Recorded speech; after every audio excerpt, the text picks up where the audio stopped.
පන්සල් කතාවේ මම දැක්කා කන්සෙන්ට් එක නැතුව රෙකෝඩ් කරපු එකට දැන් ලොකු ඇටෙන්ෂන් එකක් දීලා තියෙනවා. අපි සමාජයක් වශයෙන් මම විශ්වාස කරනවා ගොඩක්ම අවධානය යොමු කළ යුත්තේ මේ එතිකල්ද කියන එක පිළිබඳව සහ මේ වගේ දේවල් ගොඩාක් අද සමාජයේ වෙනවා. ඉතින් මේක ගැන අපි දන්නේ මේක ප්‍රසිද්ධියට පත් වුණ නිසානේ.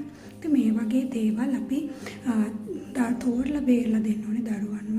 මේ වගේ වයසේදී එයාලව දැනුවත් කරන්න ගුරුවරින් වශයෙන් දැනුවත් කරන්න ඕනේ. දෙමාපියෝ වශයෙන් දැනුවත් කරන්න. ඉතින් ගුරුවරු සහ දරුවන් අතර තියෙන සම්බන්ධය ඉතාමත්ම ගෞරවනීය සහ වැදගත් හැඟීමක්. ඉතින් මේක නැති විය යුතු නැහැ.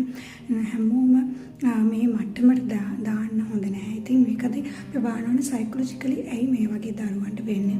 කොහොමද එන්වයරන්මන්ටල් ෆැක්ටර්ස් බලපාන්නේ? සහ දරුවන්ට කොහොමද අපි මඟ පෙන්වන්න ඕනේ? ඉතින් අපේ මම විශ්වාස කරනවා අපි වැදගත් මේකේ පණිවිඩය අරගන්න එක තමයි කියලා. එතිකලි සහ මෙන්න මේ දේවල් ළමයාට කොහොමද බලපාන්නේ? ගොඩක් සෝෂල් මීඩියා වලින් මේක පුෂ් කරන්න සමහරලාට පේජ් රීච් කරගන්න කරන දේවල් වෙන්න පුළුවන්. ඉතින් මේක සුදුසු වෙන්නේ නැහැ. ඉතින් මේකෙන් අපි ගන්න